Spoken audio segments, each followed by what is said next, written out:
Hello, my name's Jennifer, welcome back to my channel. Today I'm filming my August wrap-up part 2. So I have 6 books to talk about that I read in the second half of August. First up, I read Gentlemen and Players by Joanne Harris. I gave this book 5 stars. This book was brilliant. Okay, so Joanne Harris is famously the author of Chocolat. She's written many other books. Gentlemen and Players is the first book in a series, which I guess you would call it like kind of psychological thriller. It's a series set in a boys' private school in the north of England called St Oswald's. So, this book's so good. So, we have 2 different narrators in the book. The first narrator is a Latin teacher called Mr. Straightley. And Mr. Straightley he's in his 60s, he's coming up for retirement, he's worked at the school for over 30 years, and the school is basically his whole life. He's quite a curmudgeonly character, kind of quite amusing. We open up in, the book starts in September, so start of a new term. And he's quite resistant to change. So, for example, he doesn't read his emails, so he's surprised when at the start of term the Modern Languages Department has taken over his Latin office. And then the second narrator, we actually don't know who they are. So we know that they are one of the new teachers at the school. So there's a whole bunch of new teachers that have started working at the school in September. But we don't know which one it is, who is this second narrator. So this second narrator we know that they have a grudge against the school. We know that they have taken a job at the school so that they can exact their revenge in some way. So we don't know why they want to take revenge against the school, and we don't know what form that revenge is going to take.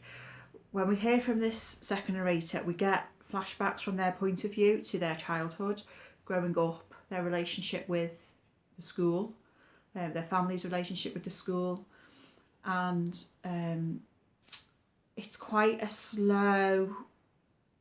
There's quite a slow build to the narrative, so it's quite a long book. It's over 400 pages, but I never got bored. It's not super action-packed.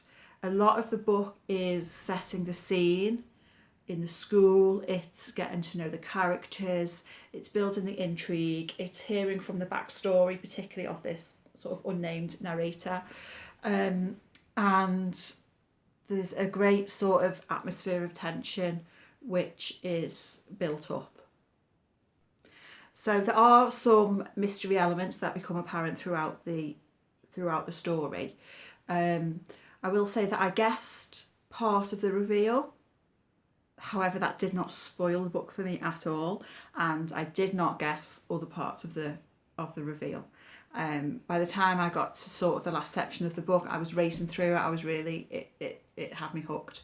The writing in this book is great. There's great characters. There's a particular scene partway through the book which was just so chilling. I loved it. It's not a particularly gruesome or gory book, although like some bad stuff happens, but yeah, there was a particular scene that was just so well done and so chilling. I thoroughly enjoyed this book. I really like books that are set in schools, particularly sort of like mysterious, dark stories. I think it's a great setting. Joanne Harris is a great writer. I can't wait to read the rest of the series. So I think there's 4 books in the series now. I think the 4th one's only recently been published, but I think going to read them in order. The writing, the setting of the school is just so well observed. And when I finished reading it, I looked up because I thought Joanne Harris must have worked in a school to have just got that so right.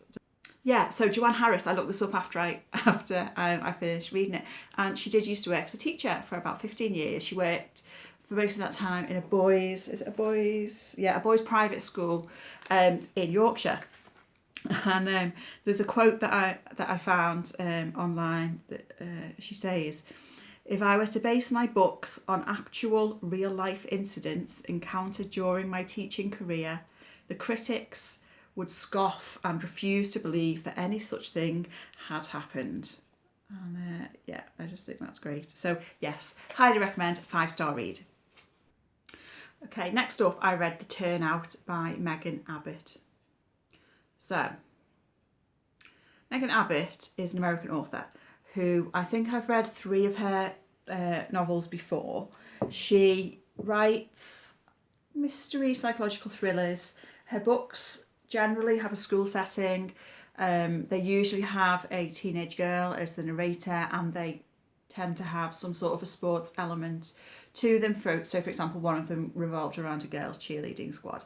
In The Turnout, we have the sports element because it's set in a ballet school, but unusually the protagonists are adults. So we have 2 adult sisters who own and run the ballet school, and the husband of one of those sisters also runs the school with them. So for me, this was quite an odd read. It was very different to the other books I've read by Megan Abbott. The writing style, it's told in sort of, what can I say, quite short, separate sections. So you get little snapshots of the action, snapshots of what's happening. But as a reader, you are very much kept as the observer rather than becoming immersed in the story. And it feels almost quite jolting when you're reading it. And I think that's intentional on the part of the author, and she creates that feeling really well. It took me about, I think, 70 or 80 pages to get into this book. And then something happens, and we have the introduction of another character into the lives of these 3 people who run the ballet school. And that sort of intrigued me. For most of this book, I had no idea where on earth the story was going. And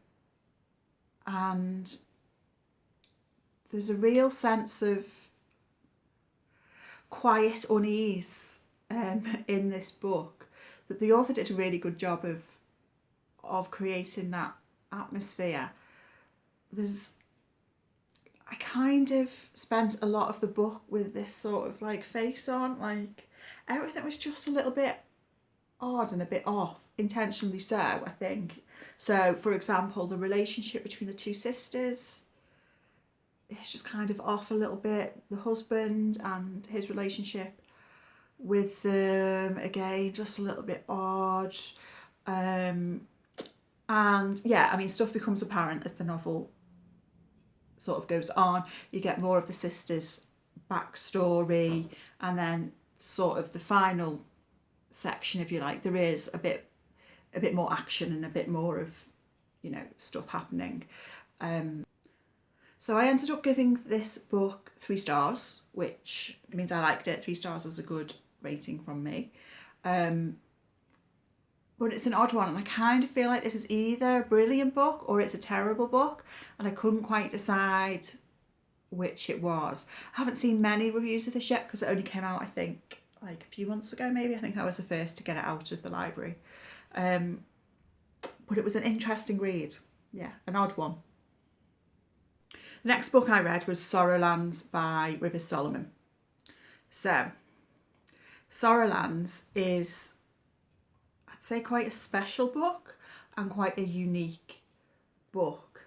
So we follow Vern, who is a black woman with albinism who lives in a commune or a compound, which has been created by black people to sort of reject the white American society outside of the commune. There are some kind of cultish elements to the commune. So, for example, there's a fella who has appointed himself reverend of the commune. Right at the start of the book, what happens is Vern escapes, and she's pregnant. So she escapes. She's in like the wilderness. She gives birth to twins. This all happens right at the start of the book. She gives birth to twins, and it's sort of a survivalist story. This novel is described as genre bending, and I think that is true. So we have there are thrillerish elements, there are horror elements. So, for example, Vern sees images, sort of, which distress her quite a lot because she doesn't know what they are or why they are. So she might see like I think she sees a dead child at one point.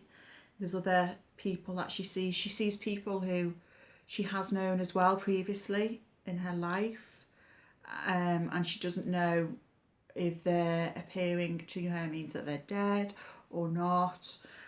Some of the images are quite horrifying. There's elements of sci-fi to this novel. So Vern's physical being sort of evolves throughout the story, and she grows like an exoskeleton. It's described as, so like bones grow like out of her on her back. There is a queer relationship in this book. So it sounds like there's a lot going on, but it's not. It's never too much in the book. Like, it completely makes sense as you read it. I will say I preferred sort of the first 3 quarters or so. The last quarter maybe didn't quite work as much for me, and there's a bit more action. But overall, it's a really good read, and I think that's why I say it's quite a special book. I think it's the kind of book that when on a reread, I think you will get more and more out of it. So yeah, I really enjoyed it, and I would highly recommend Sorrowlands. Okay, next up, I read He Started It by Samantha Downing. So this is kind of a psychological thriller. I've read My Lovely Wife by the same author a while ago, and I really enjoyed that one. This one was not so great for me. We follow a road trip with 3 siblings who are driving across America because their dead grandfather has instructed them that he wants his ashes buried or scattered somewhere, and they have to complete this like mission in order to inherit money from him. So this road trip that they are taking with the ashes of their grandfather mirrors a road trip that they took years ago with their grandfather when he was alive. So we get some backstory. There's, secrets and things that come out as we go along. The characters are pretty unlikable, which generally speaking I don't mind that. I usually like unlikable characters, but I kind of didn't really care very much. I mean, I finished it, so like it's fine, but I wouldn't particularly recommend it. Next up, I read The Phone Box at the Edge of the World by Laura Imai Messina. This is translated from Italian by Lucy Rand. I actually prefer the Italian title, which is Qualche Vediamo al Vento, which means sort of what we tell to the wind. So the reason I picked up this book is because I have a monthly subscription set up where I get 2 books each month in the category of world literature. So this is one of the books I was sent a couple of months ago, and on paper I should have liked this book, but I didn't really like it very much at all. So, and I kind of feel bad for saying that because it is based on a true story, kind of. So let me just tell you. So, inspired by a real place in the northeast of Japan, one day a man installed a telephone box in the garden of his house at the foot of the Mountain of the Whale, just next to the city of Otsuchi, one of the places worst hit by the tsunami of March 2011. Inside there is an old black telephone, disconnected, that carries voices into the wind. Thousands of people make the pilgrimage there every year. So the idea is, with this disconnected old telephone box, people travel there to speak into the telephone, which obviously doesn't go anywhere, but it goes, their voices go into the wind and to their loved ones who are no longer with them. Okay. This book, for me, it kind of had all the elements of a story that I should have loved, but somehow there was just something missing. So there are two main characters that we follow. So there's Yui, whose mother and young daughter both died in the tsunami, and so she visits the place where this telephone box is to speak to them. And we also have Takeshi, whose wife has died in the tsunami, and he has a young son who's still alive. So Yuri and Takeshi meet as they've both, they both return and travel back to this phone box to speak to their loved ones. And so they spark up a friendship, relationship, etc. It's perfectly nice. I almost feel like this book is maybe trying too hard. It has these sort of quirky... Every other chapter is very short and has these sort of... I don't know. So, for example, this one. 10 things that Hana and Akiko love doing together. So we have a little list of things that these two characters love doing together. The 10 most vivid memories Takeshi had of his father.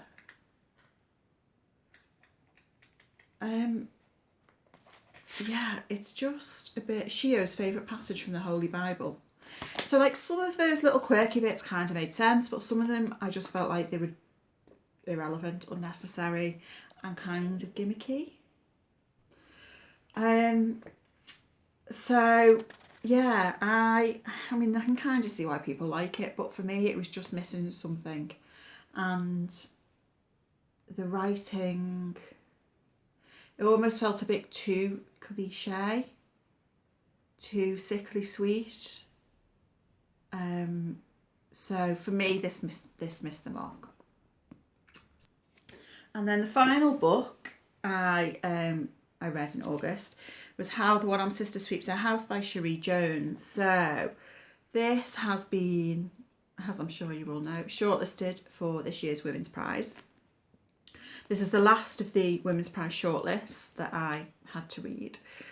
The reason it took me so long to get to this one is mainly because the library only just got a copy in, but also because I'd heard how brutal and violent this book was, which I wasn't sure how I would get on with. So I like this book. This book, I wouldn't be surprised if this book won the Women's Prize when it's announced next week. Probably this week by the time you watch this video. So what's this about? So it's set in Baxter's Beach in Barbados. One of the main characters that we follow is called Lala. Lala works on the beach braiding the hair of tourists there. What we see in this book is we see the juxtaposition of the Barbados that the tourists see, I guess, and then the underlying reality of what it's like for these characters. We follow the relationship between Lala and her husband or partner, who is extremely violent.